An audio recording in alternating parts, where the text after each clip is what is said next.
right. Catchy. Catchy. Hello and welcome to the James McDuffie podcast, also known as Perspectives. I have my friend BC here today. BC, why don't you go ahead and introduce yourself? I'm BC. Hello, everybody. Nice and easy. I like it. I'm the layman. I don't know about layman, but we'll kind of describe the purpose of kind of our little coalition here. But I was challenged on a plane last year by a person I was traveling next to. She was super cool, and she was like, "You have to do another podcast, and I expect you to do one in this year." Unfortunately, I didn't get to that last year, which made me a little bit sad. Just got busy with my stuff at work and all these other things. But BC and I know each other from the gym. We've become pretty good friends over the last, I don't know, probably year and a half, 2 years. And talking about, I always wanted a co-host in podcasting. And so now I have a co-host, BC. Sure. Co-host. I always wanted a host to lead me in such matters. No, you're the host. Oh, I'm the co-host. No, I'm the co-host. Your name is on the podcast. For now, we're going to change it. By the way, the name is going to, we're evolving that over time. It'll stay this for now on the current channels, and then the next podcast or two we'll probably change it just a little bit. It's not just going to be James McDuffie. It's going to be probably just Perspectives or some variant thereof. We have a couple ideas in the hopper we'll definitely throw together. But welcome back. Let's just kind of maybe give a quick summary as to what's been going on with your life over the last year. I know it's been a little bit crazy in politics. We're going to try to stay away from politics. We might have a little bit of geopolitical conversations, but mostly away from politics. But what's the last year of your life looked like? Boy, finished up working at the Nevada State Legislature. Okay. So that was interesting. Our legislative session. For those who don't know, there are 4 states in the union who do not have full-time state legislatures. Here, pull that mic just up just a little higher. Nevada's one of them. Yeah, there you go. Yeah. we don't have a full time. Like they're literally part time. They fly into our city, Carson City, Nevada, for like 3 months, and then they disappear for the rest of the year. Yeah, about 120 days, give or take some time for training, and then if you've got interim committees. But yeah, it's a brief, wham bam, thank you ma'am kind of affair. It's completely open to the public. It's very naked and bare for all to see, and it's a wonderful experience. You know, it's a wonderful part of our civic experience. Yeah, so I'm involved in University of Nevada, Reno.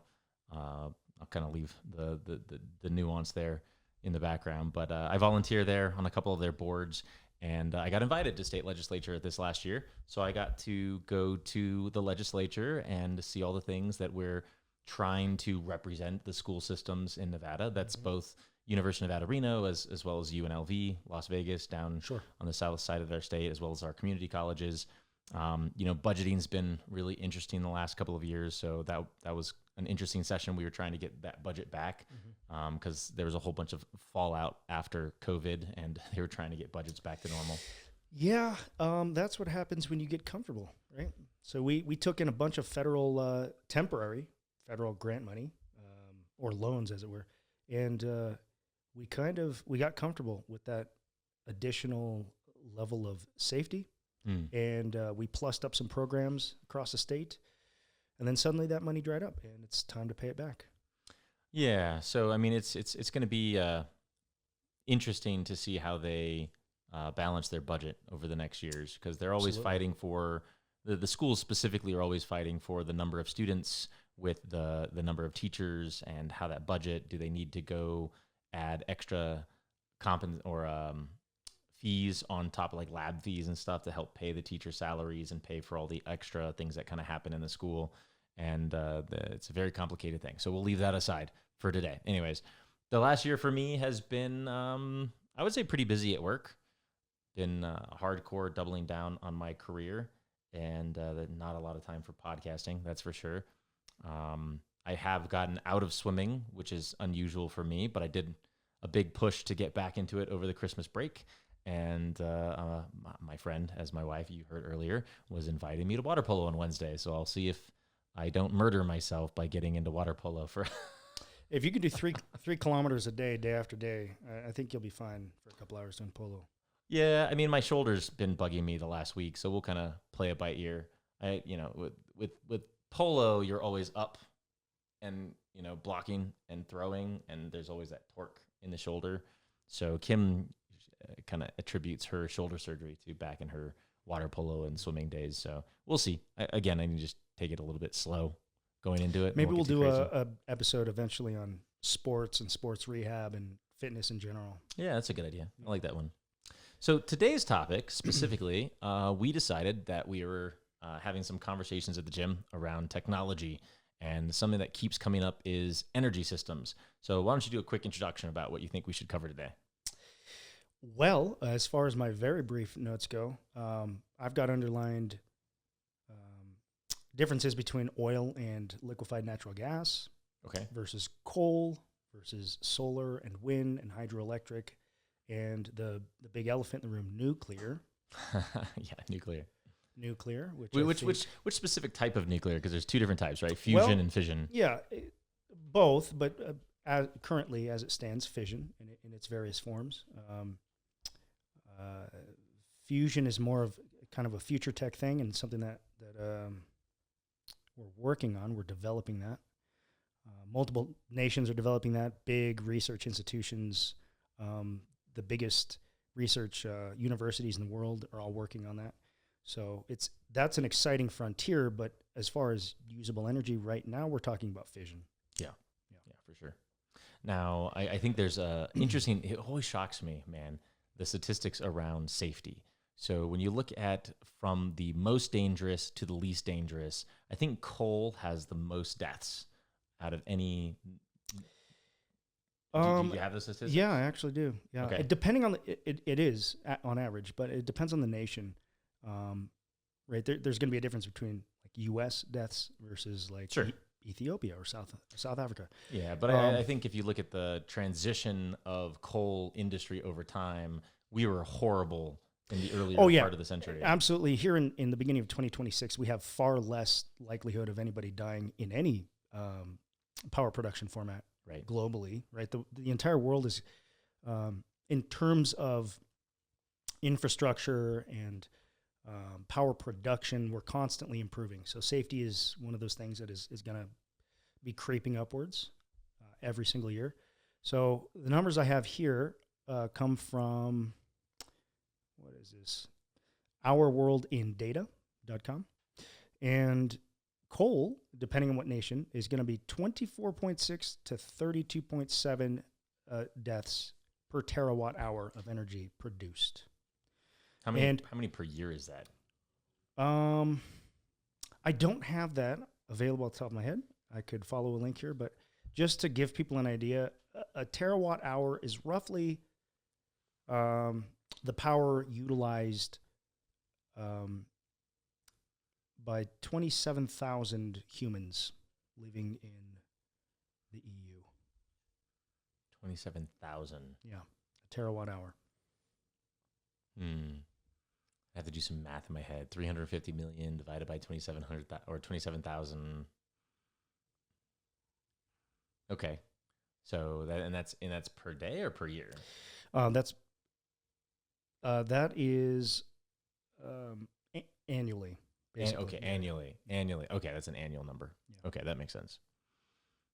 Okay, so that's still quite a few deaths, actually. Surprisingly, it is, because if you're looking at like U.S. utilization, we are somewhere north of 3,900, around 4,000 terawatt hours a year that we use, right, in the U.S. And that's just the U.S. And there's 30 deaths. Yeah. So coal again, depending on the country, is 24.6 to 32.7. I'm going to go out on a limb and guess that 24.6 is probably the U.S., Canada, countries like that. Yeah. Right, and 32.7 is probably somewhere south of the equator. In either of the major hemispheres. So, yeah.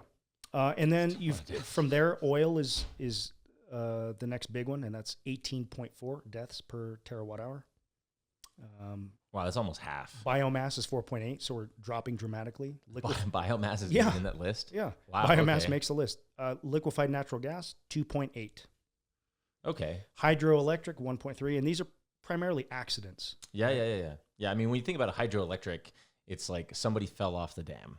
Yeah, specifically hydroelectric, most of those deaths actually are China Oh, really? in the last decade. Well, because they've been building more Dams than and anybody. stuff. Yeah. Yeah, okay. And they've had a couple pretty major catastrophes, and it happens sometimes. The interesting thing about the U.S. in our hydroelectric is we've built all the major dams that we have water supplies to build. And so there are no, if you talk to a lot of people in the energy sector, there's not a lot of, there's no more dams that we can actually build for energy. Not large scale. No. Yeah. There's no more real estate. It's kind of used up. Yeah, we have like NYPA, which is New York Power and Water, by the Hudson, up by the Hudson River. And then you have, the Mississippi coming off of the Great Lakes. So you got, what is that big dam over there? Is that the Niagara Falls? Yep. Right. So you got Niagara Falls area, and then you have the Hoover Dam over here on the West Coast. So like all the big dams across the country are pretty much all the major bodies of water. Like we have those facilities built. Yeah. Fort Peck, Grand Coulee. Yeah. But getting down to, so 1.3 for hydro, which is pretty respectable, right? 1.3 per terawatt hour. Per terawatt hour produced, right? And hydro is what? I think hydro is like 8% of our total energy portfolio in the U.S. It's not much, and it's declining every year. And then because it stays static and our energy usage continues to go up. We get down to 0.04 for wind. So now that's a pretty safe. And again, it's primarily just accidents, maintenance, right? People that fall off of the actual top of the wind turbines. Yeah. They forget occasionally setting those things up because they're monstrous. For anybody who hasn't seen a modern wind turbine. Oh, dude, massive. The ones you see in California are small. When you go to like the offshore ones, the offshores are absolutely astronomically tall. They're like skyscrapers in the ocean. They've got blades over 100 meters in length. Yeah. Some I think I've read somewhere the biggest are like 150 meters. One blade, 150 meters. Yeah. How tall is that? Because if it's 150 meters with is diameter of the spin, that's at least 300 for just the blades, and it's got to be a couple hundred feet above that. So what is that? Like 500 feet up off the tarmac? No, the top is going to be over 1,000 feet. Wow. Because the span, I thought it was. 300 meters is going to be almost 1,000 feet. Yeah, so your diameter is going to be. Wait, is 150 meters per blade? Yeah, the big ocean. I was thinking feet per blade. Yeah. 150 meters. You're talking 1,000-foot diameter, and then that's got to be raised up off the surface of the water. Jeez, that's bigger than I thought it was. Okay, yeah, monster. I know they're big. I just didn't think they require like specialized trains just to transport them. Yeah. So 0.04, which is again very respectable for wind, and the nuclear we're down to 0.03. Yeah. Yeah, it's funny that that's smaller than wind, but everybody's scared about it. And the only technology in the West, and I have to clarify that, is solar, and that's 0.02. People actually die in solar? People die. I mean, installation accidents. Yeah, right? that's fine. Solar can have some pretty big installations. Yeah. And just like any construction project, there's always risk that something's going to go wrong. Right? Fair enough. Yeah. That's why, unfortunately, OSHA exists. That's true. that's probably a topic for another day, but that is that. So nuclear is rating, and this is including, folks, every major nuclear catastrophe in the history of the technology. Yeah. That's Chernobyl. That's 3 Mile Island. Yep. That's literally Fukushima. Everything. Yeah, Fukushima. That's including even radiation poisoning. Yeah. So we're talking about localized, focalized accidents as well as long-term exposure. Yeah, nuclear is still the second safest, and it's very close to solar. It's super interesting to me because when I was working at GE, we had a couple of nuclear engineers, and when the Fukushima event happened, people in the United States were like, remember when they were taking like the iodine tablets to prevent themselves from getting radiation poisoning in California? Turns out that the amount of radiation that they were getting from Fukushima across the ocean was less than what you would get if you ate a banana. Or a fish out of the ocean. And some sushi. Or you fly in a plane, right, in terms of radiation levels. And then the other thing is the only reason we could tell what it was is because it was like cesium. Is cesium the right one? I don't remember. I'd have to look it up. But it was like a very specific isotope, and you could detect, because of that isotope, you could detect it on a scanner, so you knew that it came from Fukushima. Yeah. But otherwise, no negatives. And so people were putting themselves in the hospital with iodine tablets Yeah. because they were so scared of nuclear, Mm-hmm. but nobody got sick in the United States from any of the radiation that came over here. And that's something that there are all kinds of radiation, and they're around us every second of every day. Yeah, We're and exposed continually. The the sun is a sun. huge radiating orb in the sky. And literally every moment of our lives, we're saturated in that. there are some beaches that have more radiation than getting an X-ray in an X-ray machine. And I was talking to an X-ray tech when I was I hurt my foot a couple weeks ago, or maybe it was a month ago or two now, and I got an X-ray. And I was talking to the X-ray tech. He's like, "Yeah, an X-ray is probably, you'd have to fly in a plane,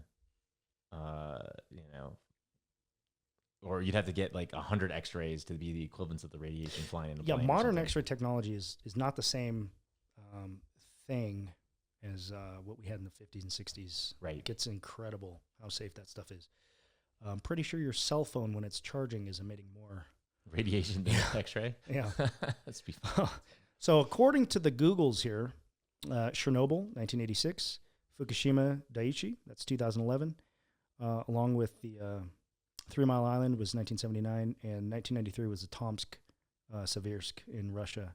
Mm. Those are the more catastrophic events. And you also have the 57 wind scale fire. But those are all singular incidents that added up to that statistic. Right.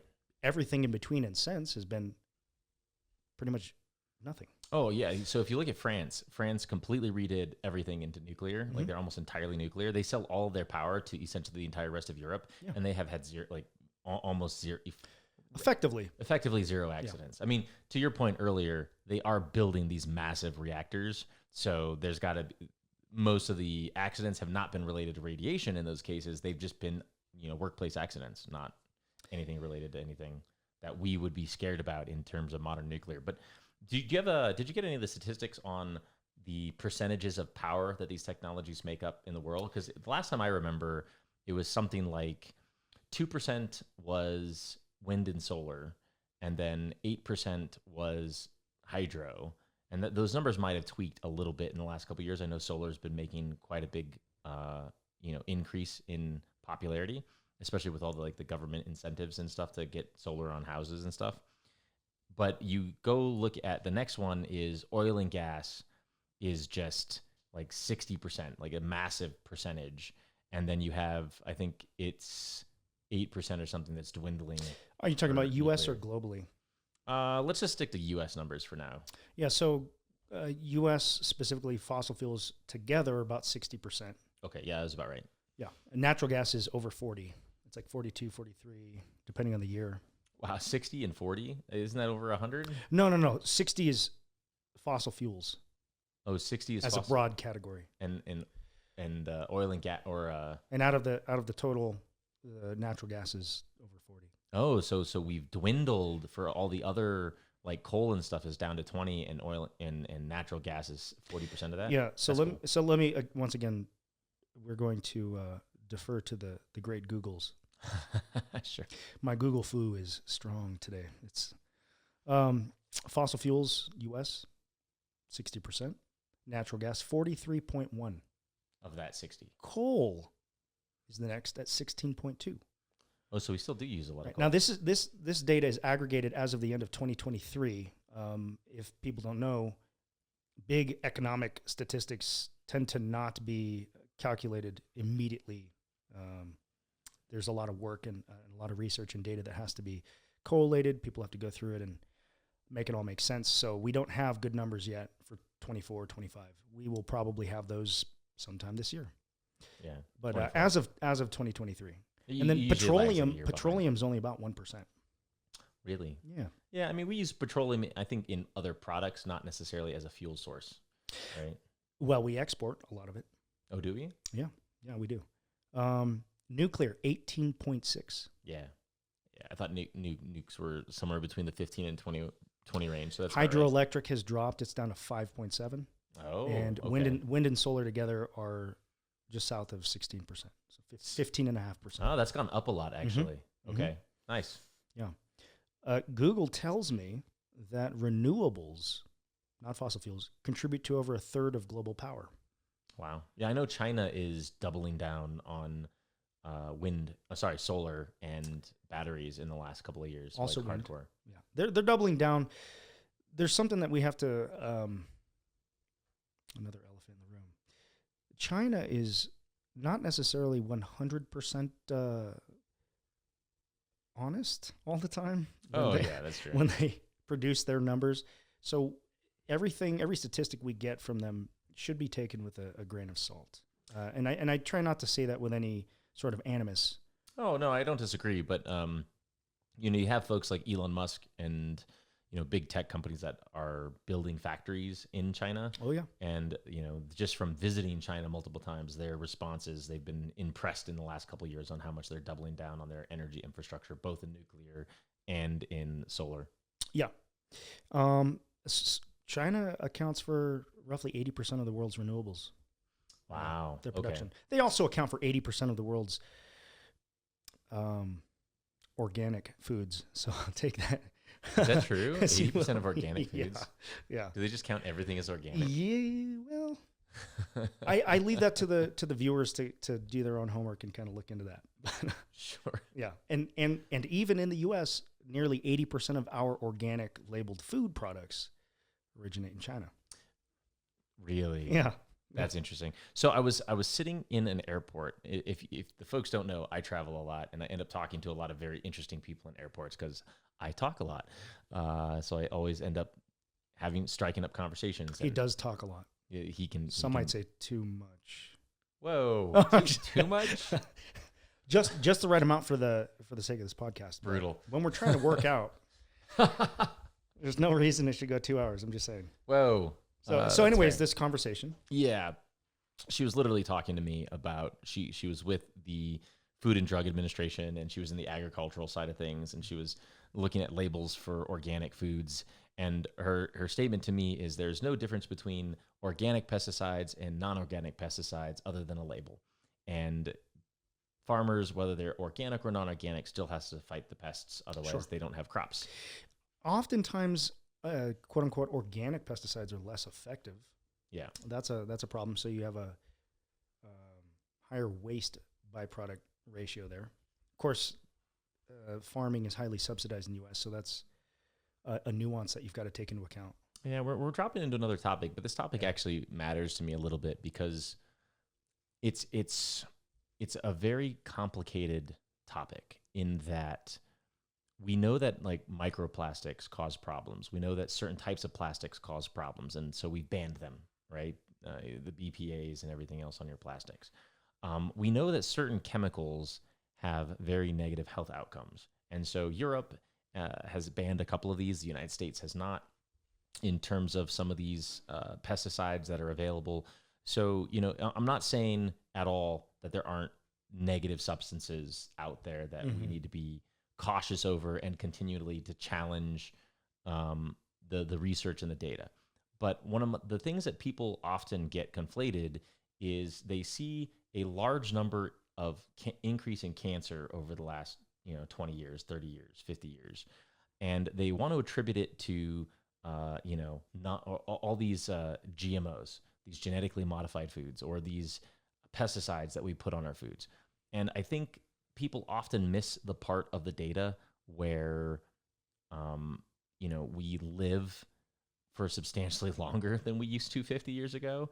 And our technologies are substantially better to be able to detect a lot of these cancers and health diseases that we didn't know about very well 50 years ago.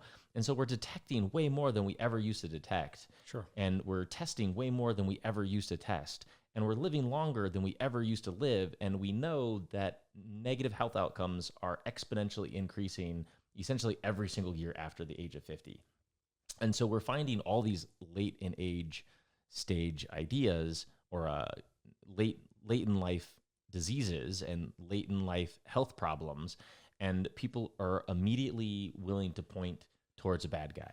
It's the same thing with energy and nuclear. So bringing this back to the conversation, it's people get afraid of something, an anecdote where they think something is really, really bad, but the data doesn't actually show that those things are really, really, really bad. And so I think there's a lot of data around organic and non-organic food, and that as long as you're eating healthy food, the health outcomes are pretty reasonably the same, outside of the chemicals that we've already identified as being major problems, right? It's worth noting that the fortification process of our grains, I mean, that's been going on forever since before World War II. But the fortification process kind of changed in the 90s.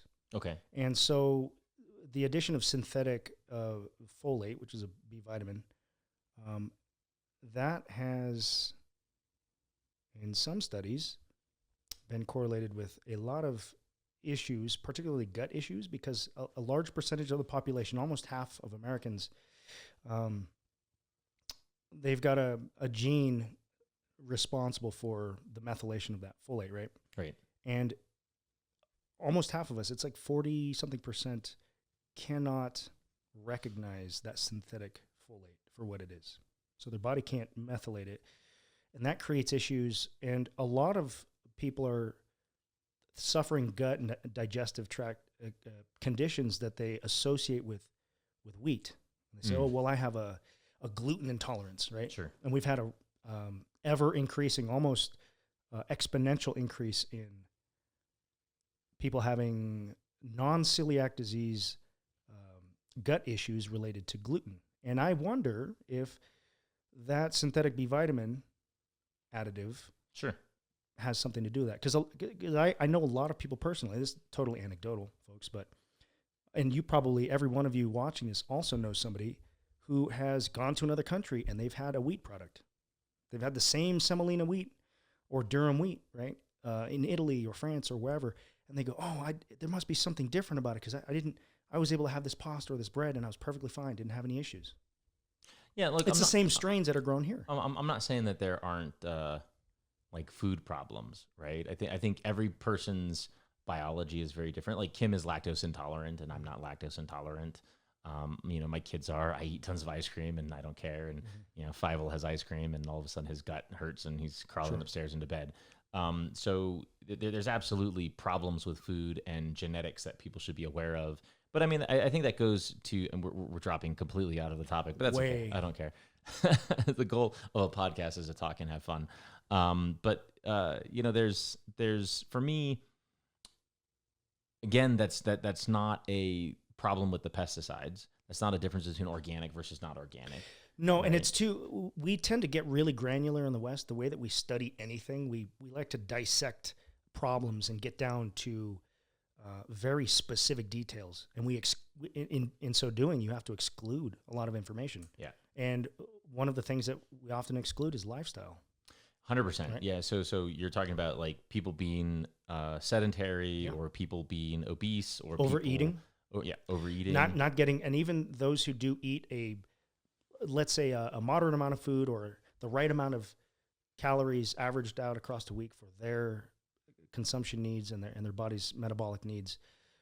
What is it that they're eating? Are they eating foods that are comfortable for them? Because that's something that in the West we have, and this is something probably no society in the history of the world has had until the modern era, is we have the luxury of eating whatever the hell we want. Well, so that's definitely another topic I want to cover in the future, right? We might as well just talk about food now. Changing topic, folks. It's okay. No big deal. I think the interesting thing to me is back to what I was saying earlier. We live a lot longer, mm-hmm. right? We have access to way more food products than we've ever had before. If you go back, even as when I was a child in the 80s, mm-hmm. right? My grandfather I'd go with him and we'd drop off food for people that needed help.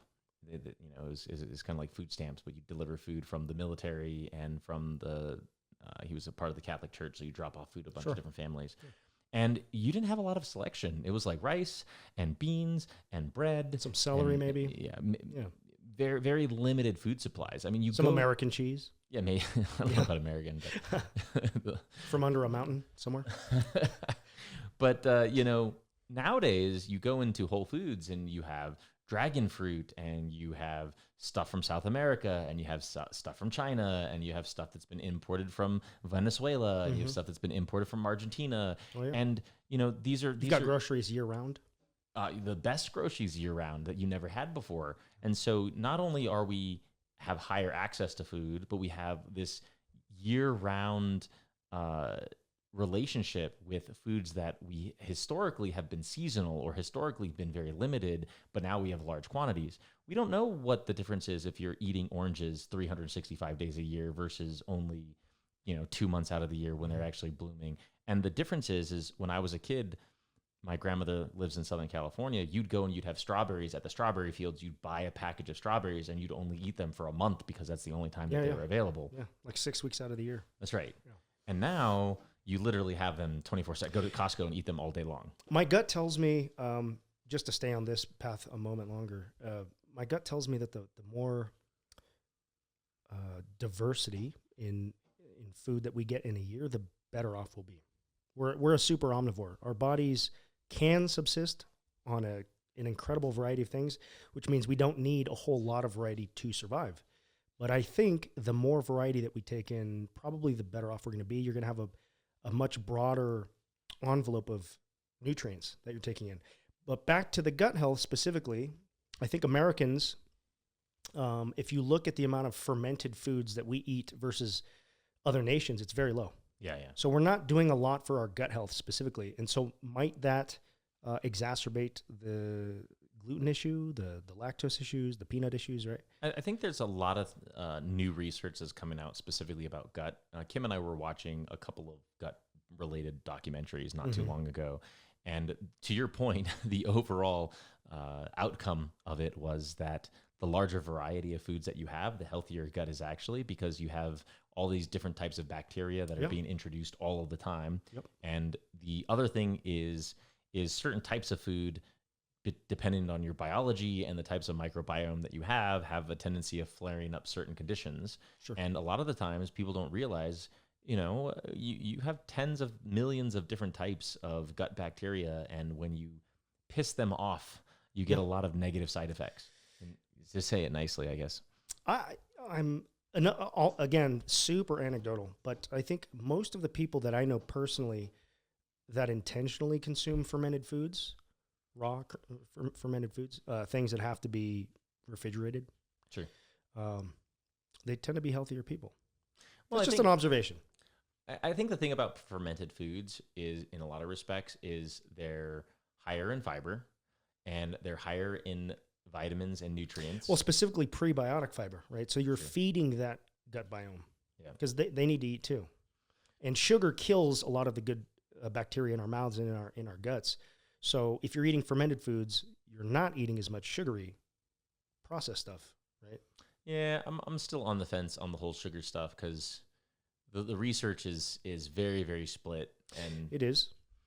And I don't know. I don't like to demonize any one type of food or overly praise any specific I type think of food. primarily the problem with overly processed and high sugar foods is that they don't bring with them a lot of satiety. Sure, yeah, right? 100%. So it's easy to overdo on the caloric side, on the macro side. But also if you're eating something that's highly processed and or has a bunch of sugar, you're probably also not taking in at the same time a whole lot of other important micronutrients. Right. So it's not necessarily that the sugar or the simple carbohydrate itself is a bad guy, right? Your body uses that for energy, but if you're prioritizing that and you're not getting the other stuff that your body needs, those long-term deficiencies probably are going to end up with this is creating issues. This is a conversation I've had many times, which is that modern food landscape isn't like our ancestors at all. No, not at all. Right. No. So if you look at a modern food, and let's just use a potato chip as an example. Yeah, I was going to go to Cheetos specifically. Cheetos work too. But Flamin' hot Cheetos. But a potato chip is it's not the fact that it's ultra processed, and it's not the fact that it has high calories, and it's not the fact that it has wheat or a potato or nut oils or nut oils or seed sugar. oils. Yeah. The problem is it's a hyper engineered food that is delicious. You can eat a ton of it at a time. That's the problem. That's my point. Yeah. But if you, I could chow down an entire bag, but if and I just consume 9,000 calories in chips and not notice. But that's my point. If I give you a potato, just a raw potato, you can't eat 9,000 calories Hell in no. potatoes. I could probably get through 400 calories of a baked potato and feel full. 100%. Yeah. And the same thing goes with sugar. Like if I gave you a bowl of sugar and I asked you to eat a bowl of sugar, you're not going to eat a lot of calories in a bowl of sugar. You're just going to get sick of eating raw sugar, right? But the combination of wheat and sugar and baking and frying and all these, yeah, but it's the combination of that engineering. Like Sure. my dad tells a story of when him and his family lived in Africa, and they were going out on a picnic, and they were driving through a town, and they get to a town and they see this bakery, and they have these amazing chocolate muffins, and they're just sitting in the window, and they have to go get these chocolate muffins. And my dad had to clarify, these muffins weren't like modern muffins. These muffins were like small, okay, And dense. and dense, Yeah. and they weren't fluffy, and the frosting on top wasn't the type of frosting that you would normally consider frosting. It was like a mix of I think Caro and like other like syrupy things. It wasn't like buttercream and all these other things. Probably beef tallow base. Yeah, so he snuck a bite of the muffin and it was delicious, but but then they put it in a ice chest, and my grandfather didn't know that he shouldn't be using dry ice, but he got a big chunk of dry ice and he put it into the ice chest, and they closed the ice chest, and then they drove through Africa for 3 hours to get to their spot. They opened it up and they couldn't open the ice chest because the dry ice had melted and it pressurized the entire ice chest. When they finally got it open, the muffins, the oranges, the sandwiches, they were all carbonized, and it ruined everything in the lunchbox. So nobody got to eat the chocolate muffins. But the point of that story is really the muffin of the past is not anything like the muffin of today. And it was very hard if you go back to the 1920s and the 1940s or even the 1800s for people to overconsume these foods because they just weren't the same types of foods that you have now. Well, and the reason why is because the closer to a natural format that a food is, the more work it takes for your body to break it down and digest it. Right? Sure. The problem with a quote unquote processed food can be all the things that are added to it, but not necessarily. It's just the fact that the constituent parts of that food are broken down so fine that when they hit your gut, it doesn't take a lot of work. Well, my point is they're engineered for you to just eat more of them. Oh, absolutely. Right? But this is why. Yeah, sure. So they hit your liver faster, they hit your bloodstream faster. So you've got a greater spike in blood sugar immediately after consumption, but you don't have the typical commensurate increase in satiety. Yeah. You don't feel the sensation of being full yet, and that takes a while to kick in, and so you just eat more. Yeah. You eat way too much. But back to power. From nuclear to Cheetos and back. That's okay. That could be the name of a podcast. We'll do a bunch of follow-ups on the other topics later, I'm sure. Yeah, so the safety aspect of nuclear is understated. And so let's just talk a little bit in terms of like where we see the future of these types of technologies, right? I think we are seeing a shift in the industry where oil and gas is becoming a smaller total percentage of the portfolio. You are seeing particularly in the US. Yeah, or China, right? You are seeing an increase in wind and solar because it's added 13% to the portfolio in the last 10 years, which is substantial. But in part of the reason for that is political decision making. Yeah, part of it is the practicality. It's not always more practical. I think there's a lot of evidence that suggests it's not always more practical. I know a couple folks in California now where they're paying the power companies to put energy onto the grid. Mm-hmm. It's actually costing them more money to have solar than it used to. So, power companies want to make money. I think you told me, you made the comment earlier, it doesn't matter which direction the power is flowing, you still have to pay for the infrastructure. Yeah, right. You got to pay for the movement of that electricity. That's right. So if energy is going onto the grid from your house, you're essentially paying for that infrastructure. Yeah. Right? Yep. So there is that, but I do think there is going to be a large increase in solar, not specifically because of the subsidies, but because there are new technologies on the horizon that's making it significantly more efficient. So in a lot of labs on the East Coast, what they're doing is a classical solar cell can only take in about 18% of the sun's energy, which makes it super inefficient. So you put a foot by foot block of solar, and 100% of the energy of the sun hits it, and you can only absorb 13 to 18%. And the rest becomes heat. Yes. Lost. Yep. Right? Lost heat.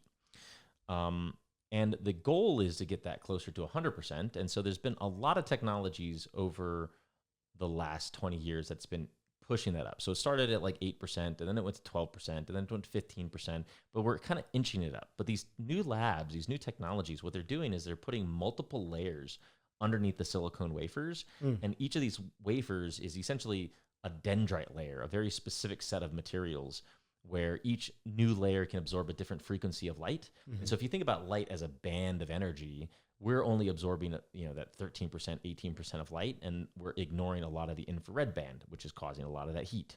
So if we have these dendrite layers that can absorb all of that heat and convert it into electricity, that what they're seeing now is each individual layer can add 15 to 20% of additional energy absorption. And if you get that all the way up, they're looking at 85 to 90% being the target once you have 5 or 6 different layers sitting underneath it. So if you can get a solar cell to be 5 to 6 times more efficient than it is today, and you take 1/6 of the same land to be the same energy efficiency, now solar becomes a much more viable technology than it has been in the past.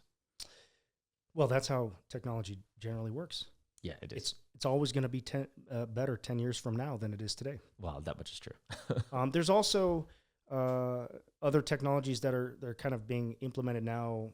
If you look at Europe, Stockholm, Copenhagen, that are using heat pumps to reclaim waste heat, right? Yeah. And they're using that to power homes. Sure. So that is something that can be potentially employed. Now, obviously, infrastructure in Europe is a little bit different from the U.S., Canada, Mexico. So implementing those technologies here might take a little bit longer, but that's another stopgap in the meantime on the way to that near 100% efficiency, which I don't think we'll ever reach. But if we could even get solar to theoretically 80% efficient, that would be an astronomical improvement. Well, there's other things too, right? Is battery technologies we don't use a lot in the United States. Yeah. So if you took the current energy that we generate during the day, or you generated slightly more energy during the day than when people were sleeping at night, and you put that energy into batteries, you could double the current energy portfolio of the United States just by batteries. So we would essentially double our total energy output based on the current infrastructure if we had the battery supplies to be able to store the in-between time. And there's a lot of research going into improving battery and capacitor technologies as well, making them more efficient, making them more easily recyclable, right? Yeah. Because that's something that there's a downside to every technology. The downside to fission is obvious, the waste nuclear byproducts.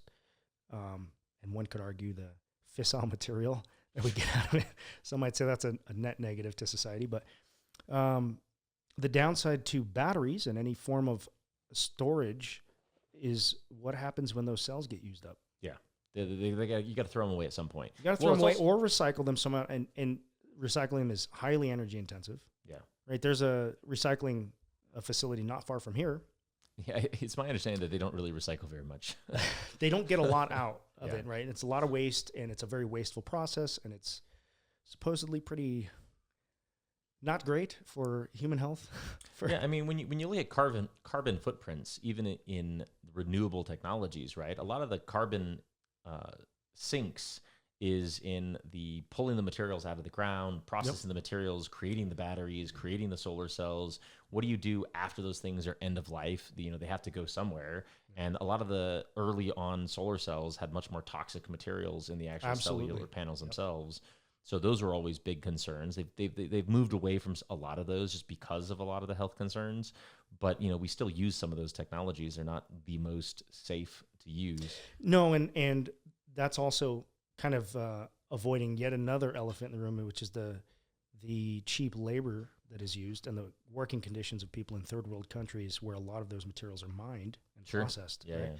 Now, they end up getting recycled primarily in first world countries, but the beginning of that chain is somewhere where some poor guy is probably making pennies on the dollar, and his quality of life relative to ours is atrocious. It's horrendous. It's something we would never wish on our worst enemies.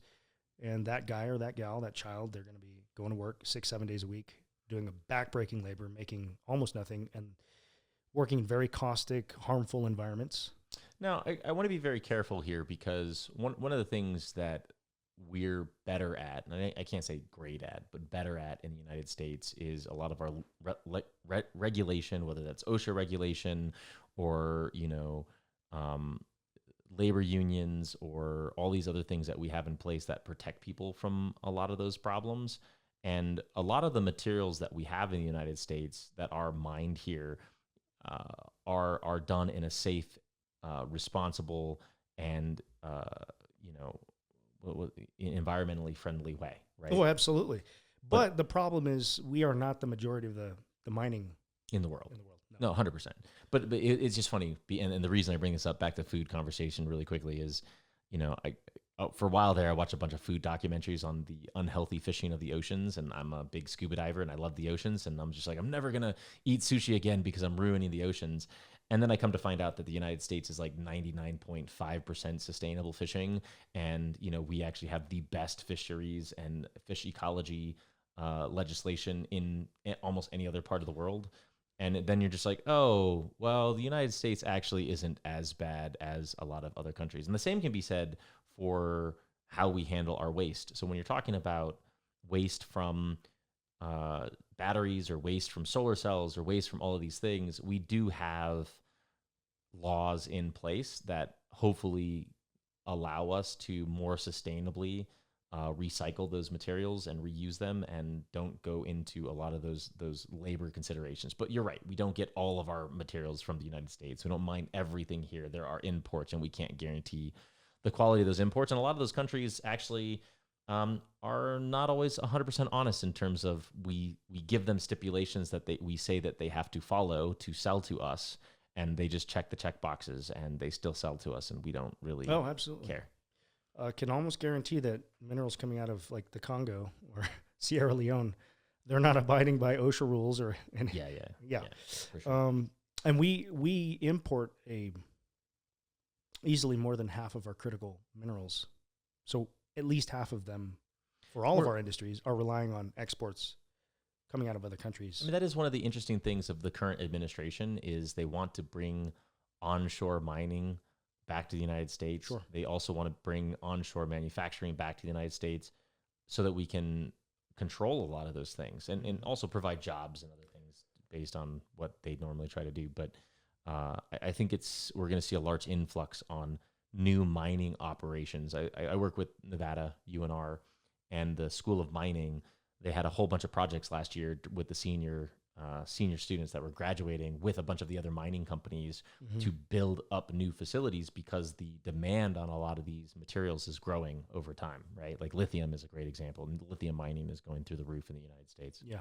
We've got over 100 mines in Nevada Yeah. alone. Nevada's a big mining state. It is. So where does this take us back to in terms of nuclear versus these other? Yeah, let's talk about the nuclear conversation because I think the nuclear is interesting, right? Is if you look at the number or the safety, nuke is definitely the safest.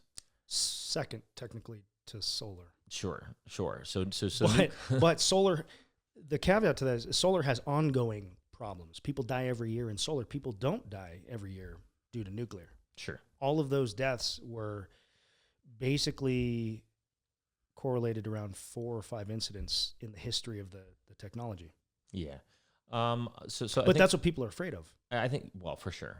But I mean, the Greenpeace and everybody else back in the 60s and 70s did a really good job of scaring everybody away from nuclear. And we have literally been declining and not building any new nuclear plants since I think the last set of nuclear plants that we actually built were in the late 50s, early 60s. And then now we're building a couple new ones in the last 2 years here in the United States. Is that right? Something like that in the last couple of years? Let me consult the Google's real quick, because I don't have that off the top of my head. Last nuclear plants built in U.S. Loading. Vogtle units 3 and 4 in Georgia. Yeah, so I think those are the ones that Those were are the new ones. originally slated during the first Trump administration, and then they got mostly built during the Biden years. Yeah, 23 and 24. Yeah. Before that, And I know recently there was some legislation about building 10 more of them or something crazy. well, and the Watts Bar unit, which went online, 2016. Okay, so we had something in the early 10. Yeah, but that 2010s. started that went under construction in the 70s. So Oh, right. Okay, that's wow. Yeah, 1970 to 2016. there's also when people think of nuclear power and they go, it's a scary technology. Nuclear power plants can melt down or whatever.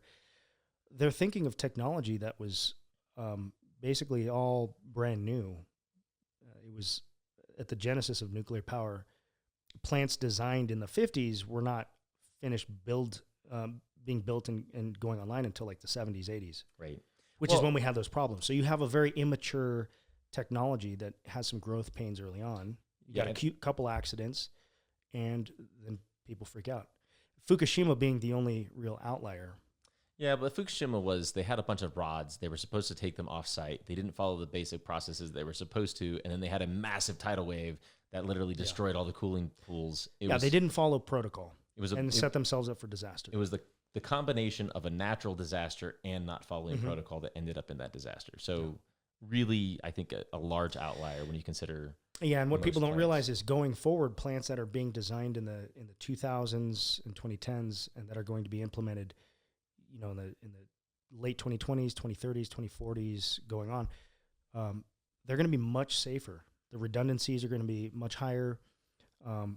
They've learned lessons, kind of the hard way, the stupid way, but they've learned them, and they're going to implement those, and those reactors are going to be far safer and more reliable than what currently exists. There's a lot of different new technologies. So if you look at boiling water reactors, what would happen is you'd get a crack, the water would leak, and then the entire you'd have this runaway nuclear reaction, and then all of a sudden these things would melt down, and you couldn't do anything about it. That's essentially Chernobyl, right? Yep.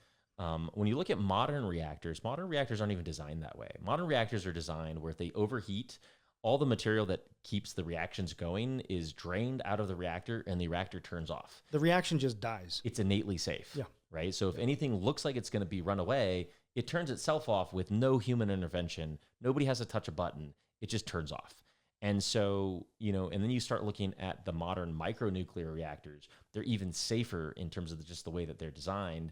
And if you have a problem with it, you can literally just take one reactor out and put another reactor in. So the swappability, the maintainability, the modularity, like all these things are, you don't have this massive reactor where one thing goes wrong, everything just goes bad. So safe to say you're a fan of nuclear? I think there's two sides of it. The cost in terms of the current regulatory constraints makes nuclear extremely costly to run, which one of the biggest concerns in modern nuclear is the fact that the state creates nuclear plants and we run them at a loss because of the cost of the regulation to keep them in production. Now, that doesn't mean that you need all of that to keep it in production. We've just had issues like 3 Mile Island and Chernobyl that have caused this huge excess in safety regulations where, I think I was listening to a thing about the government putting in a bathroom in New York City where it ended up costing millions of dollars, and it wasn't the actual materials or the work to get it done. It was all the licensing and the management overhead. Like the millions of dollars was in the management overhead of the whole process. It's a similar thing with nuclear. It's not the process itself. It's not the technology itself. It's not the safety of running the plant itself. It's all the red tape that we literally, because of our fear in society, have wrapped around it that make it super inefficient to run. So going forward, the next 10, 15 years, what's the future of nuclear as you see it? Let me step back. What is the future of power production in the U.S.? Because we do have all of these other technologies. We're still implementing more Not so much hydro, but more wind and more solar all over the place. Yeah, I'm not a big fan of We're drawing back on wind. coal. I personally hate is a strong word. I very strongly dislike wind. If you look at a lot of the wind technologies, they build winds right in the middle of large wind patterns where you have, you know, what is it? You have the rivers of Like tributaries. yeah, where the just the flow patterns in our weather system come through specific areas. So they put wind farms in those areas. What they don't realize is migratory birds use those same wind patterns to migrate. Yeah. And then large, I think they do realize it. they do now. Yeah. Yeah. But when they originally started building these, they didn't understand, or they didn't consider it. So we kill massive amounts of birds, massive amounts of predatory birds. So birds like bald eagles, vultures that are already close to extinction, like those die very frequently around wind turbines. It kills very large percentages of the bug populations and the bat populations. And so, you know, it does have ecological ramifications for these technologies. I think some of the solar technologies are much safer. I'm not a big fan of like these solar salt reactors where they focus all the energy on one single point and birds that fly through it end up getting fried in the desert. I think you and I were talking about it just recently about how, you know, they had to shut down all of their nuclear or their solar salt reactors to clean up all the dead bird carcasses in the desert for a day because of how many that they killed. So, I mean, those have real ecological impacts. So if you're moving away from those specific technologies, solar in general is pretty safe. You know, if it's on rooftops, if it's used for parking garages, like there's a lot of very, very safe solar. Yeah. And if solar cells get better, I think the future will see a lot more solar. I would like to move completely away from wind. I think wind is a ecologically disastrous technology, so I'd like to move away from it.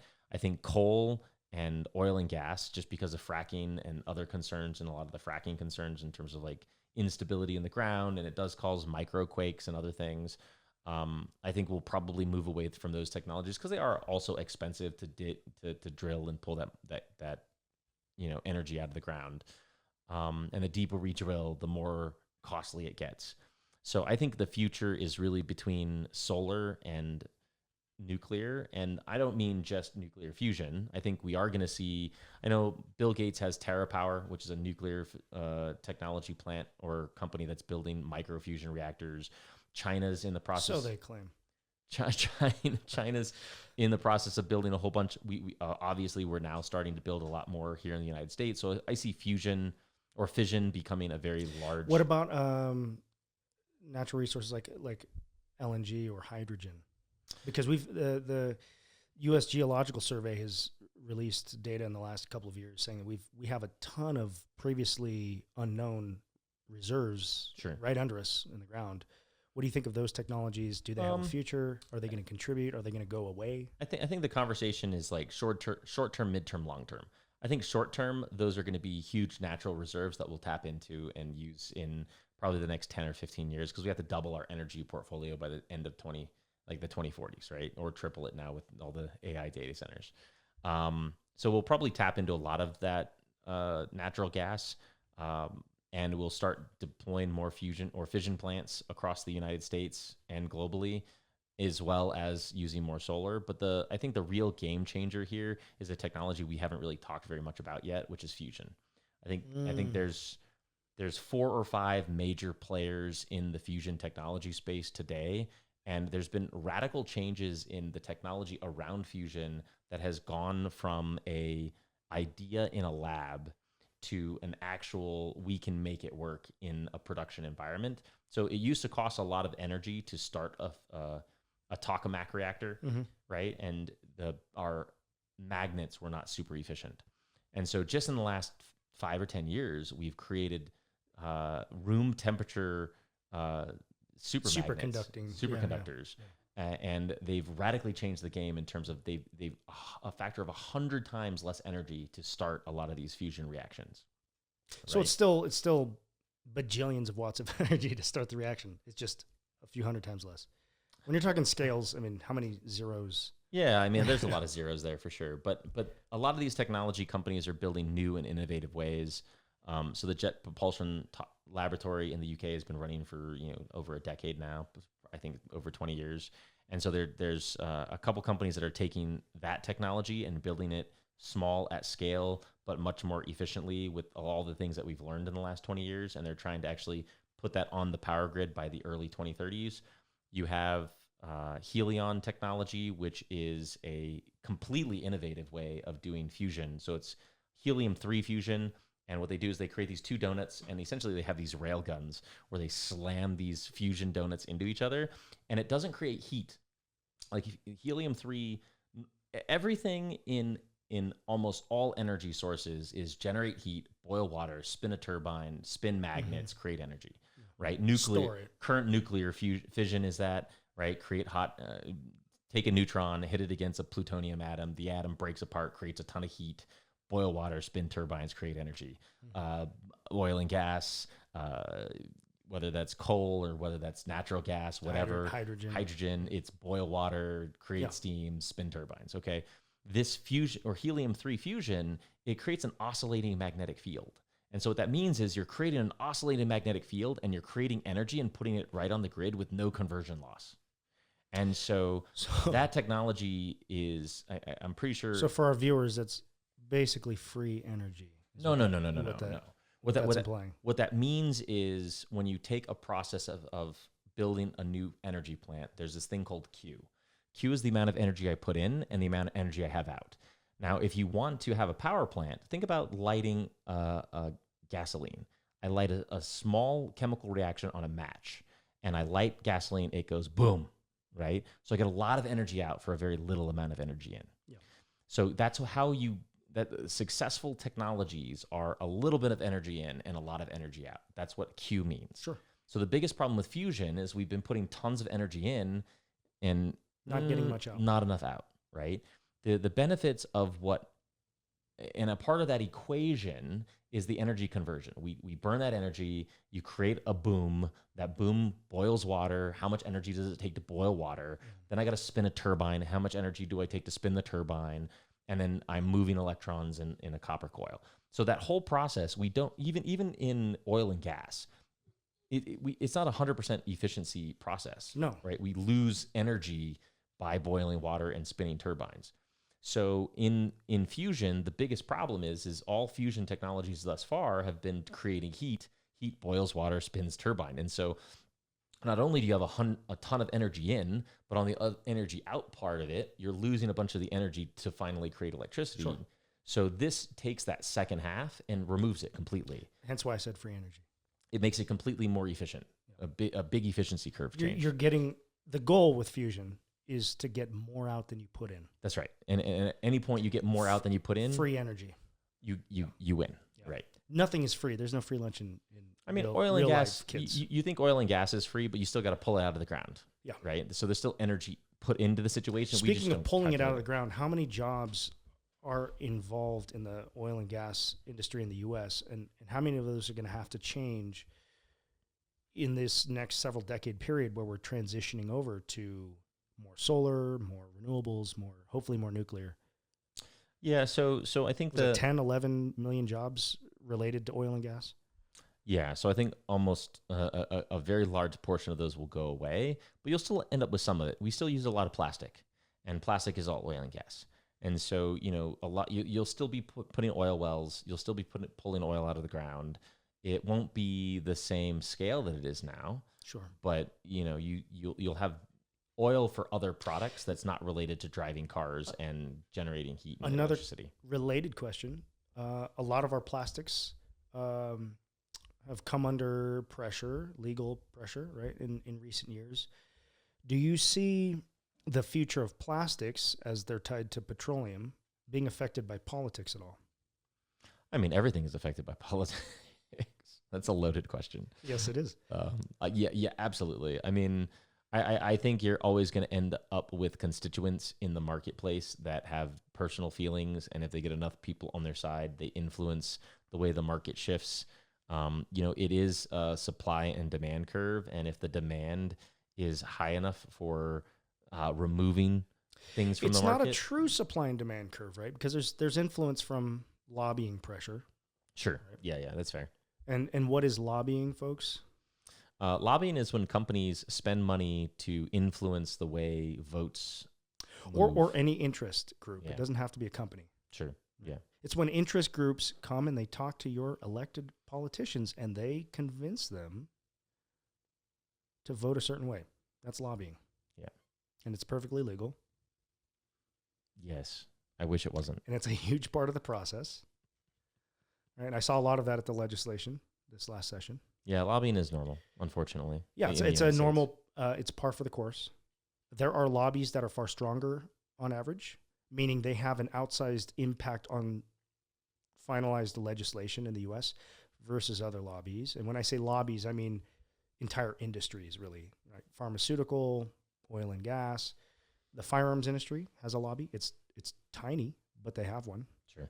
Right. So when I say lobbies, I just mean a group of lobbyists that represent the interests of an industry at large, even though in each of those lobbyists may only represent specifically one corporation.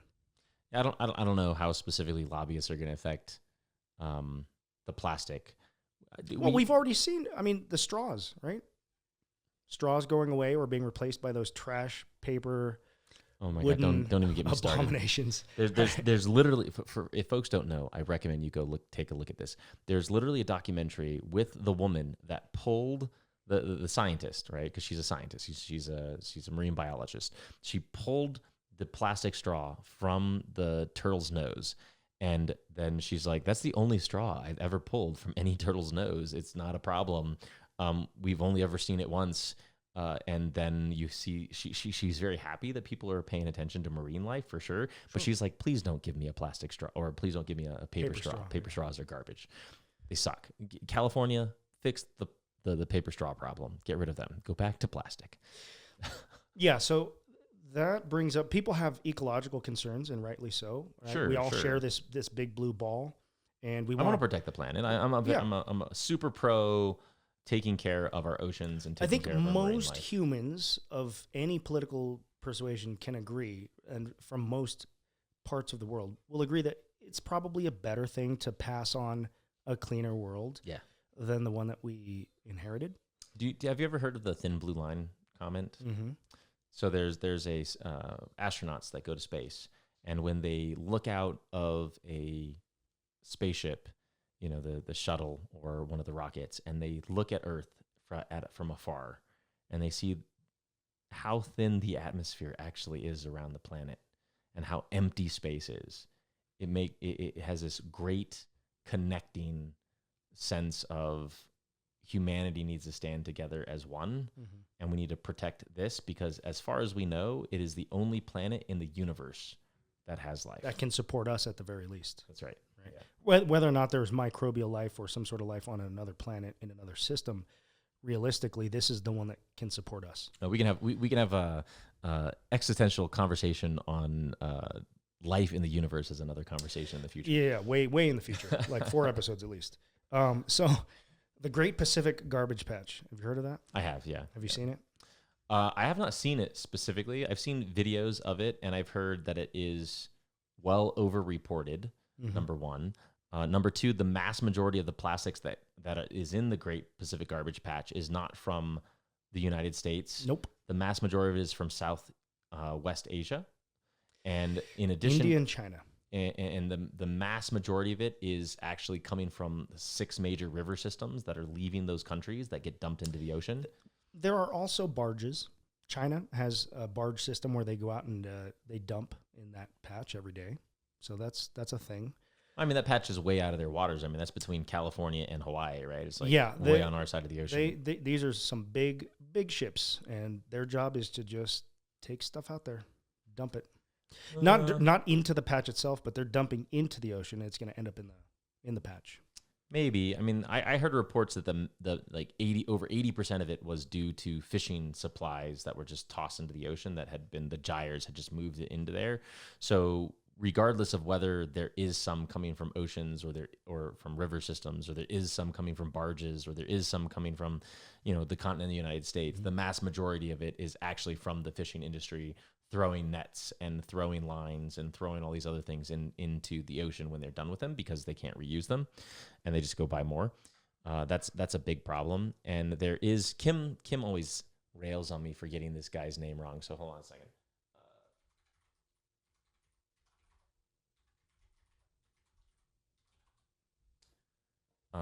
So there is a guy named, I want to say,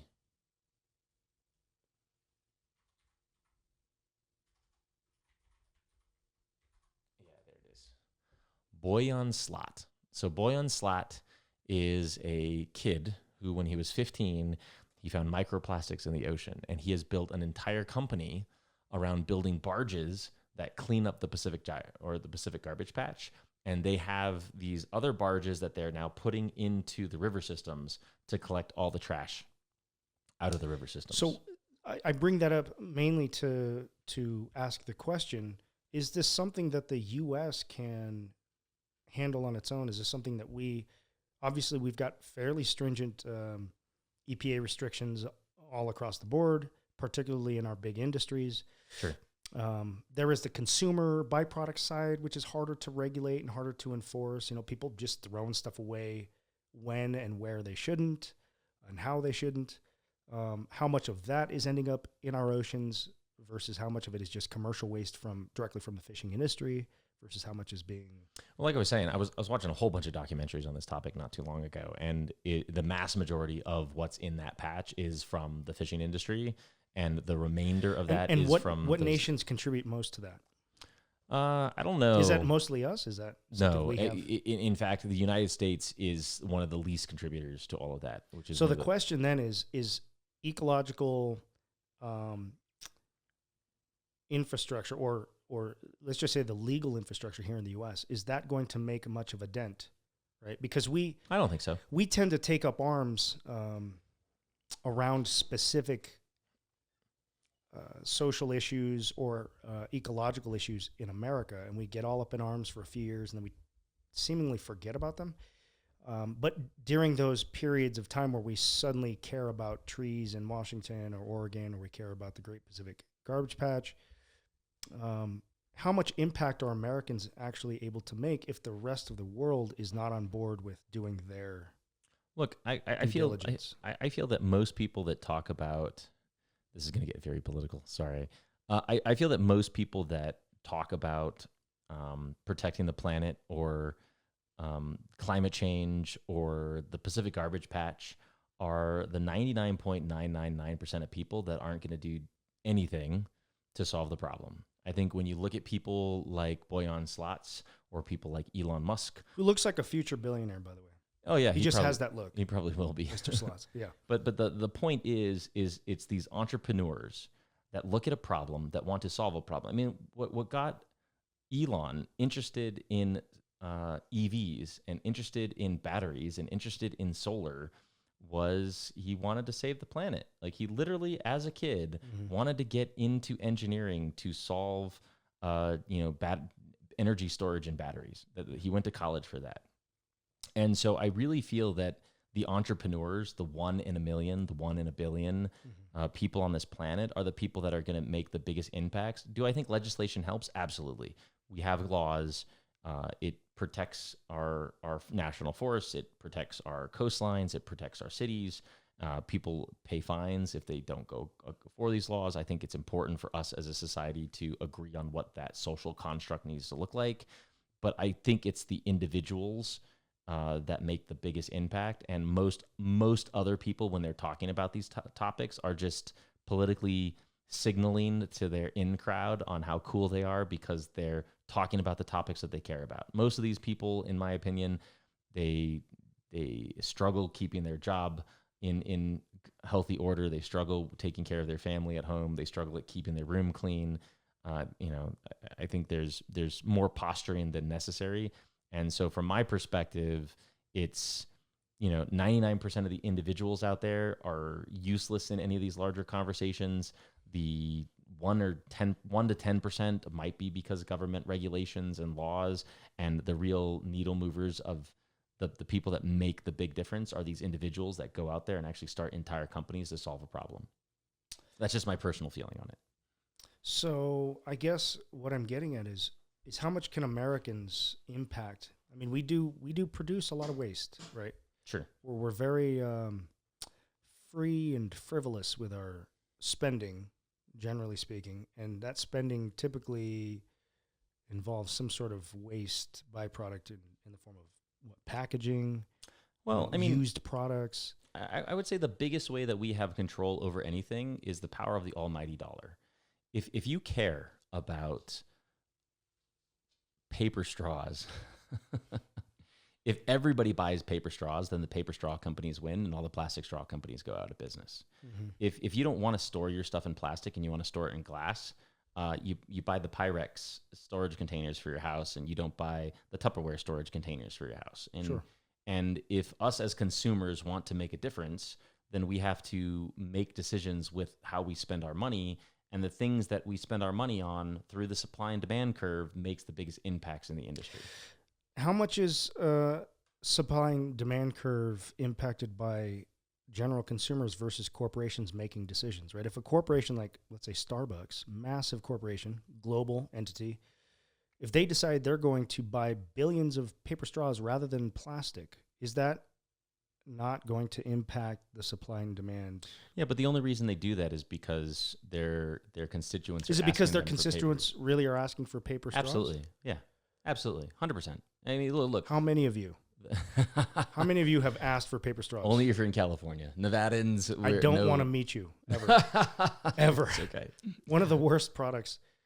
So let's close this up on energy. We're right at time, so I want to make sure that any ending thoughts that we have around energy, power, what the future looks like. I know we covered a couple extra topics for health and nutrition and stuff. Yeah. We'll have full episodes on those in the future. I think folks, I promise. Energy and waste production go hand in hand. Sure. And I think Americans should spend a little bit of time thinking about how they spend energy and sure. where that energy comes from. Maybe doing a little bit of homework on their own. Don't take our word for it, right? Every fact and figure and number we've given you this episode could be entirely fallacious. Yeah. Always do research and take multiple sources of truth when you're generating your perspective. I think for me, the future is about more energy, not less energy, and more waste, not less waste. And what I mean by that is you're not going to go into a South American country and tell a family that there's a lot of evidence that if you don't turn on the heat in your house, your kids have less health, right? They're less healthy if you don't have a heater or cooler, sure. cooler in the summer and hotter in the winter, right? Yeah. And you're not going to tell families to not do them. You're not going to tell Americans to stop using their phone. You're not going to tell Americans to turn off their lights. I mean, we have a lot of lights in here. Obviously, it's for production quality, but people will use more energy, not less. It is up for us as a society to figure out the larger picture items. And those again, go back to technologists, finding better ways of handling waste and better ways of generating electricity. So we can generate more efficient electricity at a less cost to the... And store it more efficiently. And store it more efficiently. And we can generate less waste over time. If you look at batteries, for example, we're looking at large-scale sodium batteries, which have less ecological impacts than a bunch of the other metallic type of batteries. And they're much more for grid-level storage. So we are shifting to, I think, because we do care about the planet, and you do talk to these large-scale companies that want to make a positive impact to their world, because they're fundamentally, I work for a large corporate entity. Everybody that works there cares about the environment. Corporate entities are still made up of people. Sure. And at the end of the day, people want to live in a good planet. And so are there a couple bad actors in large industry? Of course there are. There's people that are driven by money and driven by negative incentives, for sure. I think the mass majority of people still want to do the right thing. So when we find out that something's bad, there's always an overwhelming counter to that. The pendulum swings the opposite way. Those who, I'll use the Me Too movement as an example. There were a lot of bad actors. People got outraged. We probably went a little bit too far on criticizing far too many people, but then we came back to somewhere reasonable in the middle. So Pendulum effect. The pendulum effect is the constant in all things. I guess my final thought is, as what, 4%, 4.5% of the world's population with the most stringent controls, how much are we willing to foot the bill to, quote unquote, clean up the world when our neighbors are not necessarily doing the same thing? And I hate to come back to China again, because nothing against Chinese folks. But there's a lot of waste. A lot of waste when you produce as quickly and as flippantly as China does, right? And they are producing in every conceivable meaning of that word at an outsized rate. I think it's unfair, and I'm being very honest here. I think it's unfair of us to judge other people based on where they are in their industrial journey. And when you looked at us in our industrial revolution, we were far more wasteful.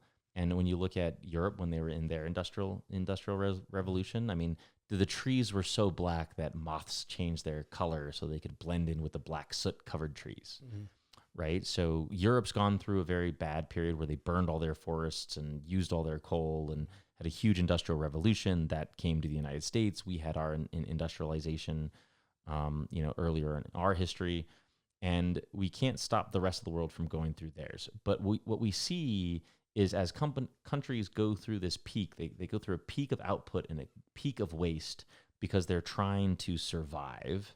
And once they get over that peak and into more sustainability, cultures like Europe and cultures like the United States, we're wealthy enough and comfortable enough where we can start caring about our environments much more, and then we start cleaning things up. So do we see China and India and these other big population dense areas, do we see them hitting that same point, that azimuth, and then deciding, you know what, we're going to be good stewards all of a sudden? This is a big conversation on the climate change and CO2 outputs per country, where the United States and Europe has come radically down over the last decade in terms of our actual CO2 output.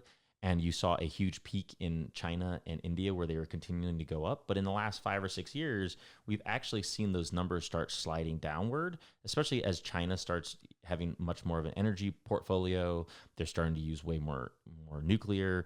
We're seeing huge decreases. But they're still building more coal, right? Which is pretty nasty. I'm not saying that it's perfect, but what I'm saying is if you extrapolate and follow the current trends that we've seen in we can't say first world nations anymore, but if you look at the wealthiest nations compared to the poorest nations and people that are going through these energy revolutions or industrialization still, you still see that curve. And so my personal belief is past performance dictates future behavior. So what you see in the countries that are ahead of everybody else, you will see replicated in the countries that are behind us. We will absolutely, in my opinion, see India and China and all these other countries. Africa's next, by the way. You're going to see huge industrialization in Africa, and it's already starting. You're seeing huge outputs of CO2 that we never saw before in those countries. They too will go through the same cycle in 50 years into the future when we're all using solar cells and in fusion technology that's running an entire, half of a country on a glass of water. Carbon's going to be much less of an issue for us. We'll have way more better technologies where we don't have to worry about carbon anymore. If you look at the us identifying that carbon was a problem, that waste was a problem, and where we are now, it's been less than 100 years, and we've had radical changes. Is it perfect? No, but we have better solutions, and technology will continue to fix those solutions. So in my opinion, I'm an eternal optimist.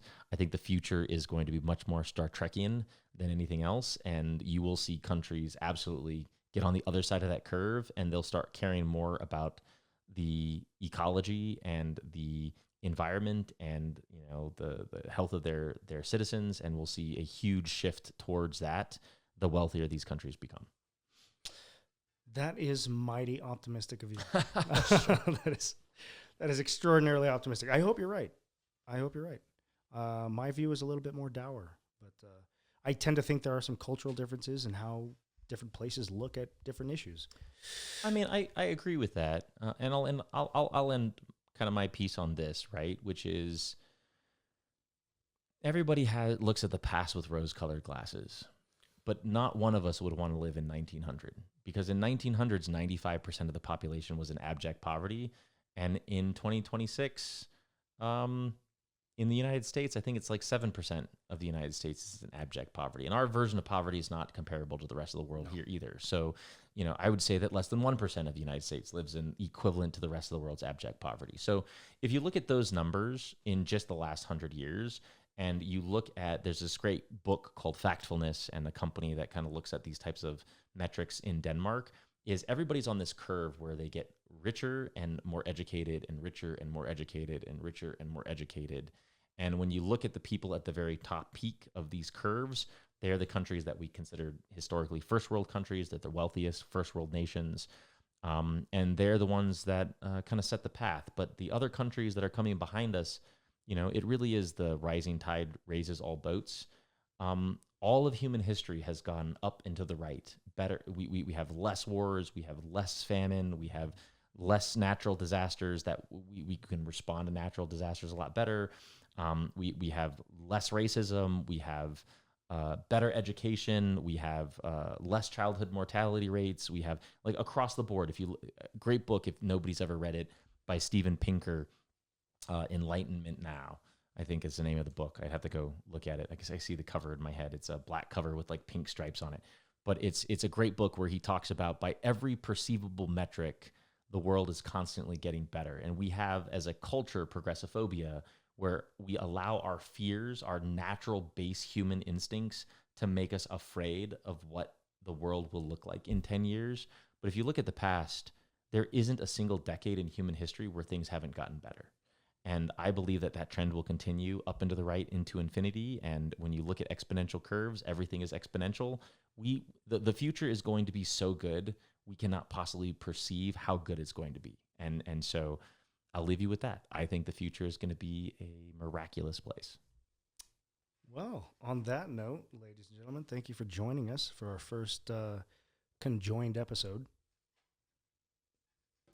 And with thank that, you, James. Thank you, BC. We will see you next time on Perspectives.